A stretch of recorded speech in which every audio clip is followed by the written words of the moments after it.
sa pulong sa Ginoo karong Domingo, no? Nga gidasig namo kamo sa pagsimba sa adlaw Domingo. Paningkamuti ninyo nga magasimba gi kamo sa adlaw Domingo. Tagaan na kita kahigayonan sa Ginoo sunod sa unong kaadlaw. Unya sa adlaw Domingo, mugahin lang kita usa ka oras pagkaigsunan. Kana aron magdayeg kita sa Ginoo, maghimaya kita sa Ginoo magigsunan. Usa magigsunan, panikabutin niyo makasimba kita sa adlaw Domingo. Kay kung dili kita makasimba magigsunan, wala nato matuman ang atong obligasyon ngadto sa Ginoo. Og dili lang kana magigsunan, daghan pa kita mga buluhaton, no? Kung basihan nato ang pagpanudlo sa atong simbahan. Kay bisan gani si Ginoong Hesukristo magigsunan. Nagsulti ka na to, no? Nga pag-ampaw kayon kanunay mga kaigsunan. Pag-ampaw ka mo. No? Ayaw ka mo magpakaluya. Pag-ampaw ka mo sa way hunong. Aron nga dili ka mo madaog sa panulay. Mao ka na diya sa Mateo 26, ingyan niya ang iyang mga apostol, nganong nangatulog man ka mo. No? Mata, pag-ampaw. Aron dili ka mo madaog sa panulay. Mao ka na gusto sa Ginoo mga kaigsunan, no? Pag-ampo ka mo sa kanunay. O sa mga kaigsunan, mao ka na ang atong obligasyon, no? Isip, kapanaw kita ni ining kalibutan na. O si San Pablo usab ka iyang tinudluan, usa ka apostol, nagsulti diha sa unang Thessalonian Kapitulo 5, versikulo 17, no? Pag-ampo ka mo sa way hunong. Ihaw nyo na, si San Pablo na ginagingon na, pag-ampo sa way hunong mga kaigsunan.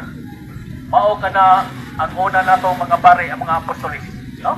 Busa, mao ka na ang ato silang sundon.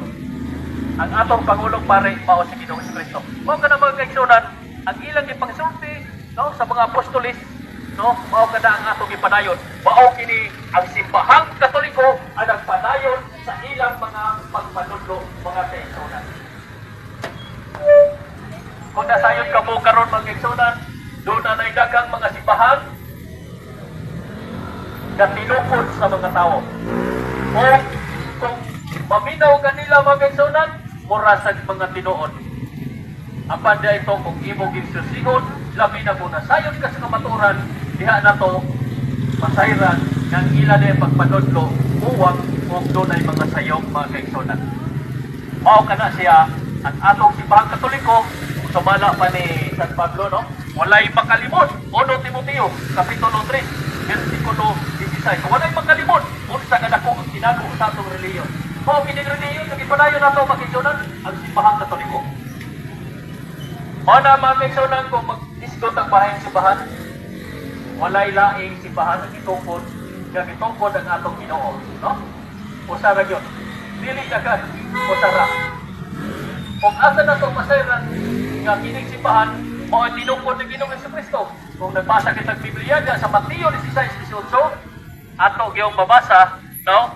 Nga gibinlan ni Ginoong Hesukristo, tinugyanan ni Ginoong Hesukristo, mao si San Pedro.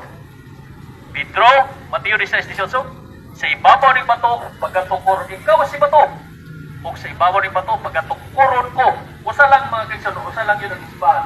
Nga gitukod ni Ginoong Hesukristo. Pagkatukoron ko ang akong simbahan. Timanda na to, usa kini siya ka requisite ka maila na to, nga ang simbahan nga gitungkod ni Ginoong Hesukristo kinahanglan anaa si San Pedro. Ha? Mabita na kabantay na ng manok nga San Pedro. Mo na siya si San Pedro. Doon na siya ilagang manok.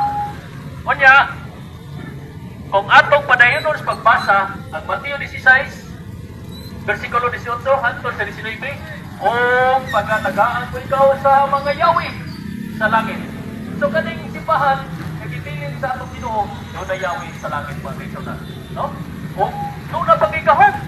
Kaya nga naman, ang gisulti ni Ginoong Hesukristo kadto kay San Pedro, unsa may gisulti niya? Kung unsa ang imong itugot dinhi sa yuta, dawaton sa langit. Di ano na mga kaigsunan? Kung unsa ang imong idili sa San Pedro sa lupa, idili usab sa langit.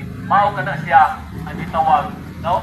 Nga gahom sa atong mga unang mga magtutudlo. Una na itong mga maestro, mga kaigsunan, ang mga kaparian ni atong panahon na ang mga apostolis. So kana di na ito mailan mga kaigsunan nga ang simbahan yung itungkol sa atong Ginoo o sana, no? Mateo 16:18 kay naa si San Pedro.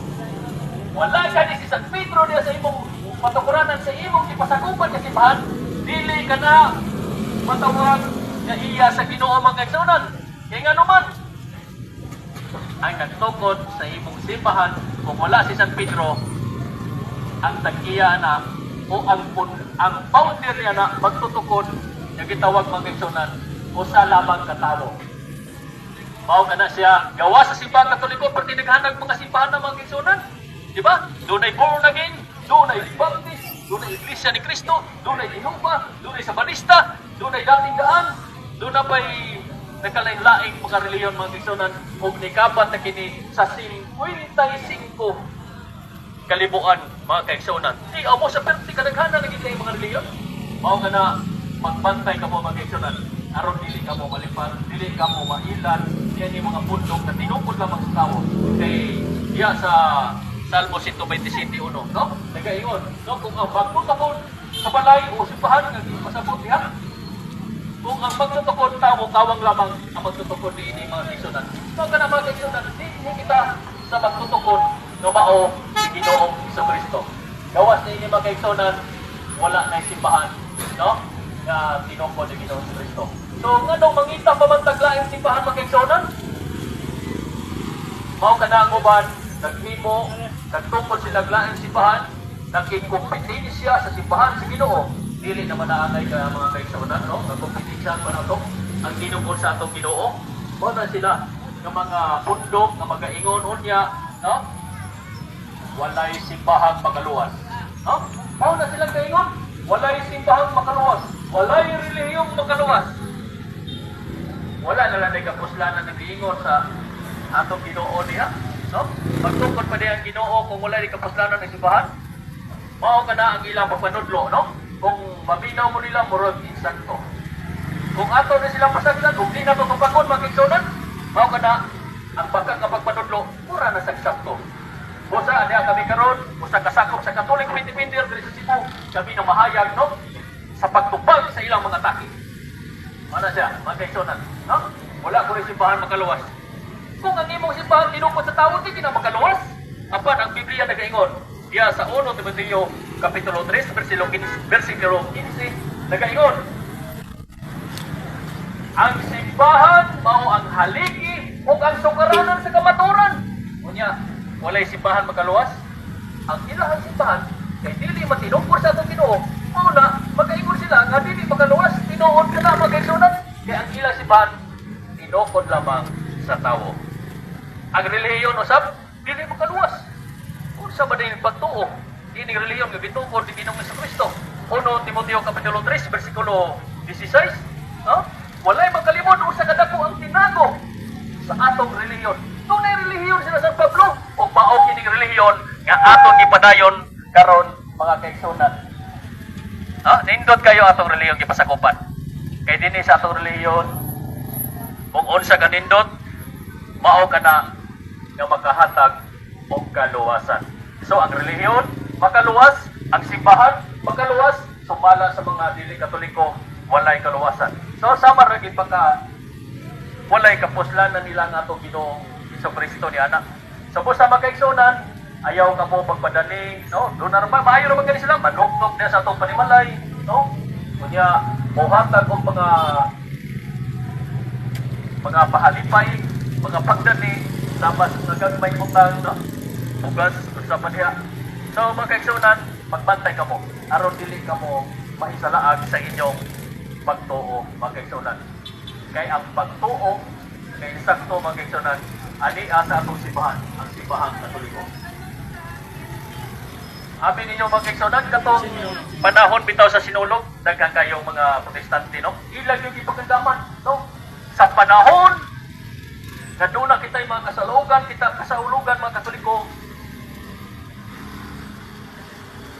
mangandam o maghimo sila o magkalihukan, no? Iatol nila sa kasaulugan sa atong simbahan mga kaigsunan. O niya katong kahigayonan usab, ana ang usab kami, no? Nagsuroy-suroy. O niya sa higayon na nakaabot kami mga kaigsunan, bisag pangutan-o nimo sila dili gyud motubag mga kaigsunan. Kay nga naman, kay kana mga tawhan na, no?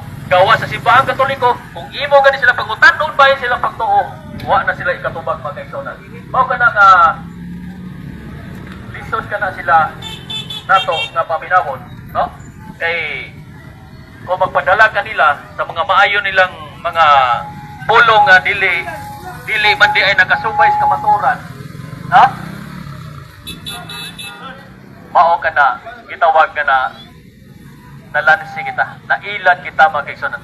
Sama na nga sa reliyon, doon na po na mga scammer mga kaigsunan, o sa pagbantay ka mo, no? Kay Mateo 24, versikulo 4 hangtod sa 5, pagbantay ka mo. Kay doon ay mga bot, nga mga mini, nga mga magtutudlo. Mao na sila mga kaigsunan, no? Kay ang Katoliko sa una pa man, kani adto pa man, unang pundok sa mga Kristiyano, mao kining Katoliko. O ni lahutay kini hangtod karon. Kay ngano mo lahutay man kaning simbahan? Diya sa Mateo 28, versikulo 19 hangtod sa 20. Ang sulti ni Ginoong Kristo, kay pag-auban na kini niya hangtod sa kanturan. Mao kana siya Mateo 28, versikulo 20. Ang iyang simbahan, pag-auban na niya hangtod sa kanturan. Mao kana ang atong simbahan mga kaigsunan, no? Nga dili mapuntog, no? Bisag ang kamatayon pa, no? Bisag pa ang gahom sa hadis, dili makabuntog niini. Mao kini ang simbahang Katoliko mga kaigsunan. Daghang salamat o maayong hapon kaninyo dinhi sa Barangay Kanduman.